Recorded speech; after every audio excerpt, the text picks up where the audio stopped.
o presidente do INSS na gestão Lula conseguiu desviar 50 milhões de reais. Descoberta da CPMI.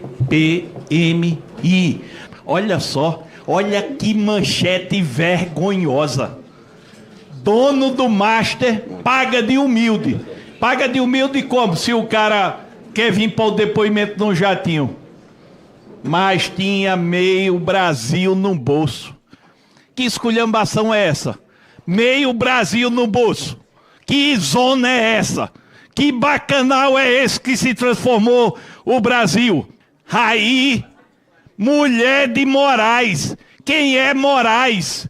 O ministro mais poderoso da história do Supremo Tribunal Federal desde a sua criação. Ei, Moraes salvou a democracia. Ei, porque salvou a democracia, segundo eles, podem tudo, é? Pode qualquer coisa e tá certo. Eu não vejo ninguém falando nem com coragem e altivez de base de governo de um contrato imoral como esse de 129 milhões de reais, sem ter assinado um processo. Ei, isso é pagamento de proteção e ninguém tem coragem. Ei, esse que quis que eu calasse a boca, ele disse que Vorcaro podia ter pago o governador de São Paulo com dinheiro do INSS. Ei, quem garante que esse dinheiro aqui também não é do INSS? Passa. Olha como esse Brasil tá. Dias Toffoli. Rapaz, não bastasse o deputado que se retirou ter que deixar a CPI em 2005, porque se reuniu com Marco Valério do Mensalão. Olha só. Teve que deixar a relatoria do Banco Master. E por que está aqui? Porque está aqui, sabe por quê? Porque nós perdemos mais de um mês dos dados. Perdemos tempo, porque o senhor ministro não permitiu que nós, instância legítima e constitucional, tivéssemos acesso a esses dados, como hoje ainda não temos. E o Brasil está calado. Quem nomeou esse aqui? Agora, deixa eu dizer uma coisa. Eu fui um dos que votei a favor para Lulinha estar aqui. Eu também. Mas tem muito menino de recado, eu estou de saco cheio. Não permitiram. Sabe o que é que a Polícia Federal fez? Quebrou o sigilo bancário, fiscal e telemático de Lulinha, filho do presidente da República. Está no Diário do Poder de hoje. Ei, aonde já se viu medida cautelar deferida sem haver indícios? Olha, uma parte da CPMI blindou Lulinha, a Polícia Federal já está no encalço aqui, ó, com várias quebras. Qual é o pedido que eu faço? E olha só, de envolvimento na questão do Careca. O que é que eu peço, senhor presidente? Eu peço que Vossa Excelência, na qualidade de presidente, peça o compartilhamento desses dados, porque é um direito legítimo nosso. Senhor presidente, eu acho um absurdo hoje não termos sentado nessa cadeira o senhor Daniel Vorcaro, o povo brasileiro. Olha, o Brasil está vivendo uma época que dá vontade de vomitar de manhã, à tarde e à noite. Nós estamos vivendo uma época do bacanal da corrupção. Eita, momento difícil que o Brasil está passando. Eu gostaria que abrisse essa apresentação. Presidente, a gente não pode ter feriado mais não. A gente não pode mais ter intervalo, porque o que está acontecendo no país, cada dia é um dia pior do que o anterior. Vorcaro, eu nunca ouvi falar nesse cidadão. Eu não sabia que esse cidadão tinha a metade da República no bolso. Seja lá porque eu não tinha dinheiro para aplicar ou não frequenta as altas rodas de Brasília. mas eu já não aguento mais todo mundo falando desse rapaz.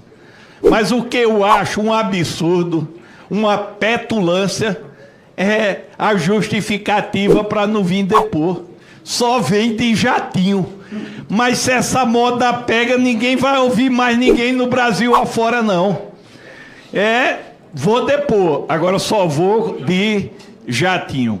Isso é uma esculhambação. Eu não aceito isso. Agora deixa eu dizer uma esculhambação maior do que essa. Maior do que essa, que esse elemento que era para estar sentado aí, ele conseguiu o que nenhum parlamentar até hoje conseguiu.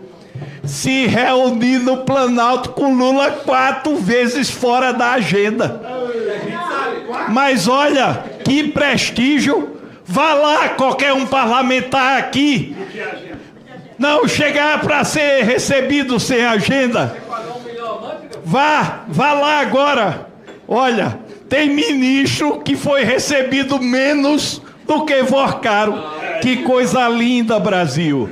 Que coisa linda. Mas olha só, não quero dizer com isso que Vorcaro só tem envolvimento com o governo atual. Eu não posso ser leviano a esse ponto. Aqui nós temos que abrir o leque para todos. Mas o que está descoberto e estava no escurinho do cinema é que o presidente da República, que não abre o Palácio do Planalto para todo brasileiro, abriu no escurinho do cinema 4 vezes para esse elemento chamado Vorcaro. Passa aí. Olha só. E a esculhambação não passa só por isso, não. Quando a gente for analisar os consignados, sabe onde nasceu a zona? Nasceu na Bahia. E olha onde estavam os elementos que possibilitaram isso. Eita, esse aqui é conhecido. Esse também. 2 senadores do PT. O Crede Seixas ainda precisa ser... Então é chefe da Casa Civil do governo Lula. Mas o que é que eu quero dizer com isso? Estão olhando para o Banco Master sem antes ver o nascedor dos consignados no Crede Seixas. Mas nós vamos ter a oportunidade de falar isso. E eu não falei Poder 360, desculpa, foi Poder 360. Mas por que eu faço esse desabafo? Estou cheio de discurso que fazem e na prática totalmente diferente. Eu repudio, respeitando, mas repudio a decisão do ministro André Mendonça de não permitir a vinda do senhor Vorcaro na hora que facultou. Ao mesmo tempo, eu tenho que reconhecer que o ministro André Mendonça corrigiu um gravíssimo erro de provas escondidas, possibilitando a CPMI ter os dados do Vorcaro. Mas o que é que nós precisamos fazer aqui um adendo? Eu vi um discurso bonito ali do deputado que saiu.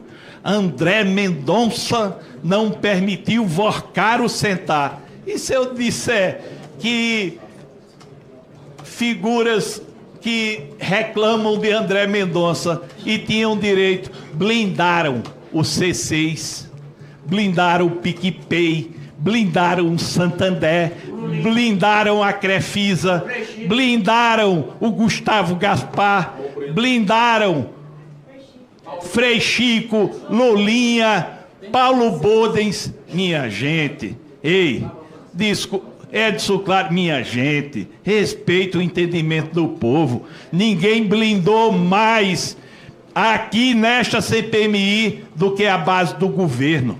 Eu acho que não deveria se ter bandido de estimação, mas não é o que acontece aqui. Então, André Mendonça, o ministro André Mendonça, deu uma no cravo, outra na ferradura.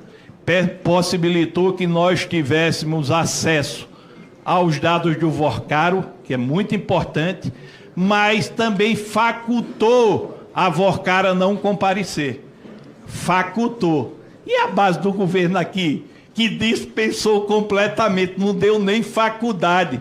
Olha, 4 instituições financeiras que praticaram os mesmos fatos dos outros bancos que estão lá na Senacom, baseada em dados, foram blindadas aqui pela base do governo. Ou seja, minha gente, olha para o próprio umbigo antes de dar apontando para o próximo. Vocês foram os primeiros que blindaram o sistema financeiro aqui. Mas, enfim, eu tinha que falar isso porque estou cansado da mentira e da hipocrisia. O sistema financeiro está blindado, a gente só tem mais um mês. Ainda falta muita gente para vir. Mas para desgosto daqueles que podem estar no bolso do sistema financeiro, eu reapresentei pedido para PicPay, Santander, C6 e Crefisa, depoimento aqui. E aí vamos ter que botar a digital de novo. Vamos saber quem é empregado do sistema financeiro e quem é menino de recado. Outra coisa que eu não posso deixar de registrar.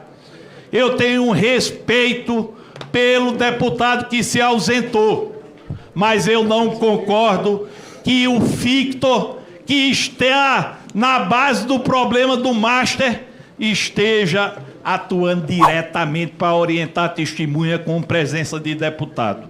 O deputado não aprendeu com o passado, quando teve que sair de uma CPI, porque pegou uma carona com um principal investigado chamado Marco Valério. Eu não concordo. Eu acho o seguinte, se tem senador envolvido, prenda o senador. Se tem deputado, prenda o deputado. Tiver presidente da República, seja lá o escambau que for, banqueiro. Agora, se reunir através da Ficto, que está entranhada nos problemas do Master, eu acho isso não apenas uma ilegalidade, mas passível de uma investigação. Mas aí, passada essa fase inicial, vamos aqui, porque essa senhora está sentada aqui. Senhora Ingrid, boa tarde. A senhora pode me dizer aonde está o seu esposo Cícero Marcelino? Está preso. Em qual unidade prisional? Caiuá. Caiuá. Isso fica perto da residência de vocês? Não. Há quanto tempo seu esposo está preso? 3 meses. A senhora sabe dizer qual o motivo da prisão? Ele está preso preventivamente. Mas sabe dizer qual o motivo da prisão dele? Não. Quem é Cícero Marcelino? Cícero Marcelino é o principal operador financeiro da Conafé, que aquele bandido Carlos Lopes até hoje está foragido. Mas Carlos Lopes tinha um operador financeiro, era o esposo dela. Esse operador financeiro veio aqui depor livre. Quem foi que pediu a prisão de Cícero Marcelino? Aqui, a CPMI. Ou seja, quando essa CPMI começou, senador Bittar, não tinha um único envolvido com o escândalo do INSS preso. Não tinha um único. Agora deixa eu contar uma brincadeira para vocês. Depois eu volto para isso. Passa. Quem disse que essa CPMI aqui vai a reboque da Polícia Federal? A Polícia Federal disse que Stefanuto estava ganhando uma mesada de R$250 mil por mês. Em 2 anos, 6 milhões de reais. O trabalho da CPMI aumentou isso aí, sabe para quanto? 50 milhões de reais. O grupo criminoso liderado por Stefanuto, nessa teia de esquema, o presidente do INSS na gestão Lula conseguiu desviar 50 milhões de reais. Descoberta da CPMI. Aquele cidadão que sentou aí, teve deputado dizendo que ele estava de parabéns por falar a verdade. Aquele maloqueiro que se levantou com o dedo de riste para mim. Aquele criminoso, 50 milhões de reais. Tá aqui, ó. Tem de tudo. Tem advocacia, tem pizzaria, tem o que vocês quiserem. No final, 50 milhões de reais para o presidente do INSS por 2 anos da gestão do atual governo. Tá? Isso aqui é para mostrar que a CPMI, ela está de olho, investigando e ultrapassando em muito aqueles que apostaram que não ia dar em nada. Agora... E não é porque é uma pessoa que metade da República quer proteger, que nós estamos vendo uma blindagem absurda para que esse senhor Vocaro não responda corretamente pelos crimes que eventualmente tenha cometido. Não, aqui na comissão ele não terá nenhum privilégio. Nós temos visto uma série de tentativas de se fazer com que o senhor Vocaro receba, de certa forma, uma proteção sobre o que aconteceu. Há muita gente importante envolvida. Primeiro passo foi uma tentativa de se evitar que a liquidação do Banco Master fosse à frente. Eu entendo que isso seria uma vergonha muito grande para a República. Ele tem de dar explicações.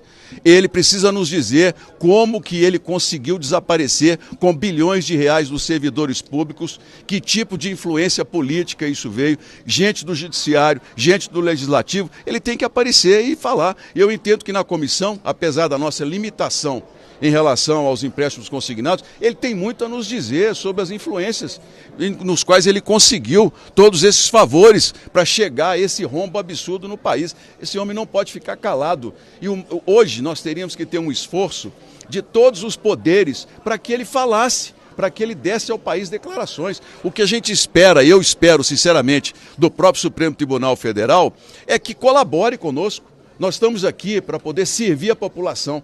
Olha, nós temos quase 1 milhão de pessoas que assistem todas as sessões da CPMI, aposentados que foram roubados, pessoas que tiveram dinheiro descontado indevidamente.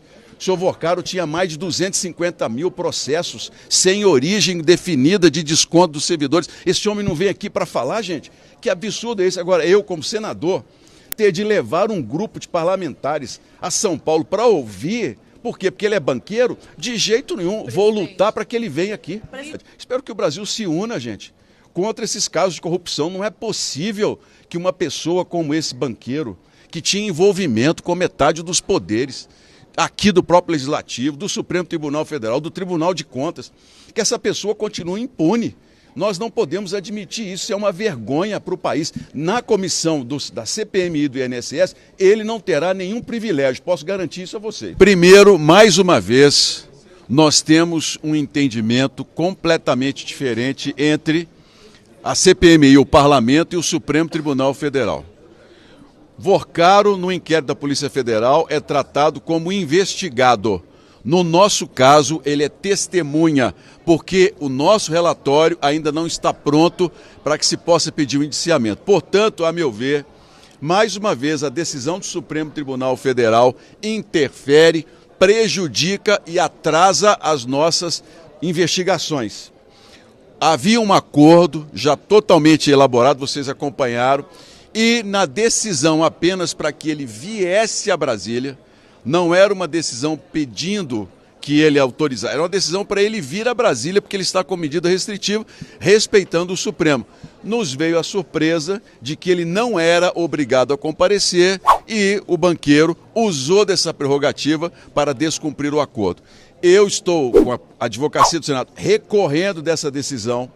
Nós estamos impetrando no Supremo Tribunal Federal uma solicitação de que o ministro reveja essa posição e que o Vocaro ele seja obrigado, como diz a Constituição, como diz a lei, como testemunha, comparecer à nossa CPMI. Bem, se nós conseguimos, e eu espero, reverter a decisão no Supremo Tribunal Federal, ele será obrigado a comparecer e, se não fizer, eu determinarei a condução coercitiva. Não é porque ele é banqueiro que ele vai poder receber benefícios diferentemente de outras pessoas que se recusaram a vir. Mas eu digo com clareza, o país hoje olha estarrecido, todos nós, com o que está acontecendo, com essa interferência constante no trabalho do parlamento.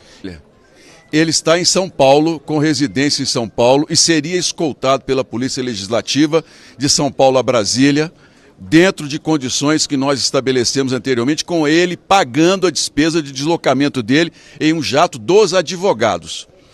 A decisão de mandar a Polícia Federal buscar um banqueiro para ele depor em Brasília custa aos cofres públicos, custa a quem paga imposto, de 150 a 200 mil reais. E eu entendo que se nós pudermos fazer com que as coisas sejam cumpridas, ele deslocando da maneira dele, foi a discussão que se colocou, eu não me importei com isso.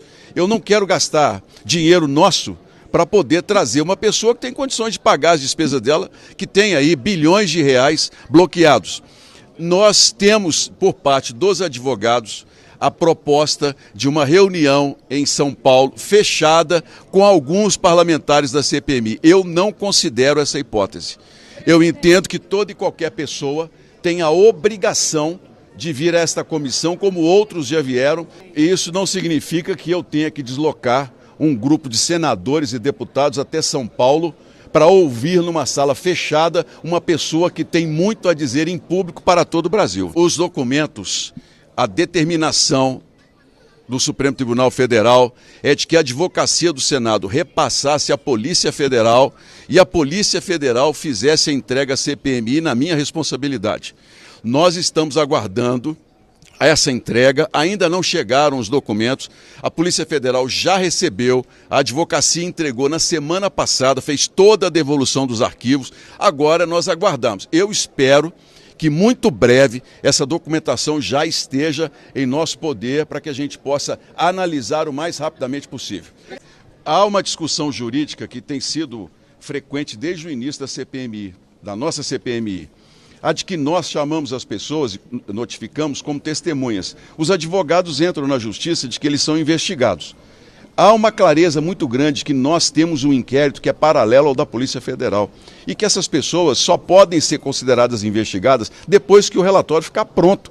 Só que isso é um limbo jurídico que nós do Parlamento é quem temos que resolver nessa questão. E eu, com uma nova legislação, inclusive, as comissões vêm perdendo força desde 2012 por decisões do Supremo em que os advogados, que naturalmente acompanham, são muito bem pagos e a profissão deles conseguem, nas brechas da lei, manter pessoas distantes até da população de prestar contas. Nós temos que corrigir isso. O Parlamento não pode, eu não posso ficar só criticando o Supremo. A gente precisa começar a ter um projeto de lei nosso que propõe essas mudanças para que a gente deixe claro. Sobre a CPI do Master, sou totalmente a favor, assinei e espero com toda sinceridade que ela seja instalada mesmo em ano eleitoral, porque nós precisamos dar respostas ao país. A corrupção chegou a um nível insuportável em todo o Brasil e envolve gente poderosa de todos os poderes e nós não podemos permitir que isso caia no esquecimento. Inclusive, quero dizer a vocês que, como não recebi uma resposta formal do presidente do Senado com relação à prorrogação da CPMI e do INSS, eu, juntamente com outros parlamentares, recorreremos ao Supremo para que a CPMI seja prorrogada no prazo estipulado das assinaturas que nós temos, já que, por legislação, nós temos o direito de que ela permaneça por pelo menos mais 60 dias. Como... O senhor esperava mais cooperação do Supremo com a troca da relatoria? Olha, o ministro tem sido coerente com relação aos habeas corpus. Ele geralmente, todos os 4 outros que nós temos da parte do Supremo, se não estou enganado, todos deram à pessoa o direito de não vir. Essa é uma decisão que o Supremo já tomou desde 2012 e que agora nós precisamos corrigir. A legislação tem que trabalhar de uma forma. Agora, eu não entendo como que cada ministro dá uma decisão. Tem ministro que manda vir, ficar calado no que é constitucional, tem outros que nem deixa a pessoa vir, a pessoa não precisa. Olha, nós precisamos definir com clareza quais são as ferramentas que nós temos para poder investigar. E quem tem que resolver isso não são os ministros do Supremo, quem tem que resolver isso somos nós. Nós, parlamentares, é quem temos que fazer a legislação. Agora, quando nós olhamos para o Parlamento, para o Congresso, a gente percebe a quantidade de obstáculos que a gente tem. Primeiro, blindagem de nomes importantes para investigação. Pessoas que são colocadas em votação os nomes e que recebem não, apesar de todo o envolvimento que nós temos nos crimes de corrupção. Quando a gente percebe que pessoas importantes ajudaram a blindar uma pessoa como esse senhor Vorcaro, isso tudo gera no país uma insatisfação muito grande, e a minha também, é a minha indignação. Eu só posso determinar uma condução coercitiva que está prevista na lei se o ministro André Mendonça rever a decisão de que ele não é obrigado a comparecer à CPMI. Se ele não rever, como que isso será visto pela CPMI? Vai ficar muito ruim para o país, não é para nós não. Isso vai ficar ruim para todos os milhões de brasileiros que estão acompanhando esse escândalo de corrupção e que percebem claramente que há diferenças. Há pessoas importantes que acabam sendo blindadas, advogados muito bem pagos, que conseguem decisões nas brechas da lei que nos impedem de combater a corrupção como nós temos que combater. Pela presidência e pela relatoria, essa não vinda do Vorcaro. Olha, por mim o Vorcaro estava preso, quanto mais vim depor na CPMI. Eu não fiz nenhuma tratativa com o Vorcaro e acho fundamental nós não termos justiça de investigado VIP e investigado que não é VIP. Vorcaro deveria estar aqui prestando contas ao Brasil, como também deveriam estar todos os bancos listados. E vou cobrar isso hoje. Teve uma parte desses presidentes de banco que foram blindados pela base do governo.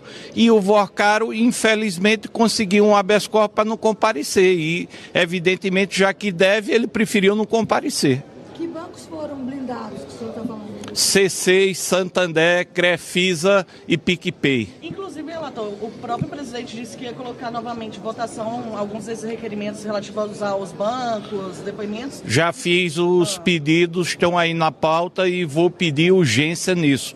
Eu não aceito que o sistema financeiro esteja blindado. Há uma negociação em curso para mudar a forma do depoimento? Eu não tenho negociação com ninguém para mudar a forma de depoimento. Depoimento tem que ser público e presencial, porque é assim que o Brasil exige a transparência. O senhor Mendonça autorizou o acesso, o senhor já tiver? Olha, até o presente momento que eu tenha conhecimento, a Polícia Federal esteve no Senado, pegou os dados, mas esses dados não têm data para chegar na CPMI, o que eu acho também um absurdo. Acho que a CPMI é uma instância constitucional e legítima para investigação, não tem que ter filtro de quem quer que seja. E os senhores pretendem investigar o senador Flávio Bolsonaro por causa da relação da sócia dele com o careca do INSS? Estou tomando conhecimento disso através da senhora agora. Nós estamos investigando quem tiver na linha de investigação. Não vamos fazer investigação política. Vamos fazer investigação com base em dados. Até o presente momento desconheço qualquer situação do senador Flávio Bolsonaro com desvio do INSS. E, relator, com essa questão do Vorcaro não vir, foi levantado já discussões para se ir ali, para pegar o depoimento dele, até se considerou ali a Damares de ir até a LERJ. Como que está sendo tratado isso? Qual vai ser a estratégia da CPMI para ouvir o Vorcaro? Olha, aí é o presidente Viana quem irá definir. Eu sou contra depoimento marmita a gosto do freguês. Local de depoimento é na CPMI. Caso se aceite a Assembleia Legislativa, eu também sou favorável, porque é um ambiente público e legislativo. A depoente de hoje está com habeas corpus, relator? Olha, tomei conhecimento que sim. Ela está com habeas corpus só de responder ou comparecer? Ela tá com habeas corpus intermediário. Tem um habeas corpus primeira posição, que é aquele que não precisa vir, tem um intermediário que não precisa falar, mas tem que comparecer, e tem a maioria dos brasileiros que não tem direito a habeas corpus, vem, quando se esquece ainda leva um cacete. Com relação a lideranças religiosas, que a senadora Damares diz que teriam aí vinculações com esses desvios. Para mim, ateu ou religioso, tanto faz. Teve envolvimento com o desvio do INSS e estará no relatório. Mas eles serão convocados? Olha, eu não posso falar se serão convocados, porque não depende só de mim. Eu nunca vou ter contra a convocação de ninguém, a não ser que seja uma perseguição e esteja isso devidamente esclarecido. Nada, Vorcaro não veio porque não quis e tinha habeas corpus para não vir. Cada comissão tem o seu papel. Vorcaro deveria estar aqui, nem que fosse debaixo de vara. Inclusive, foi negociado que ele viria com a própria defesa, eles garantiram que eles não apresentariam um habeas corpus se fosse arquitetada assim, uma data, né, organizado, tivesse esse acordo para definir uma data que fosse favorável aos dois. Você acha que a defesa deu uma rasteira? Vai ser pedida a condução coercitiva do Vorcaro? Olha, com esse habeas corpus, infelizmente, não dá para pedir a condução coercitiva. Se dão uma rasteira em milhões de brasileiros, quanto mais na CPMI.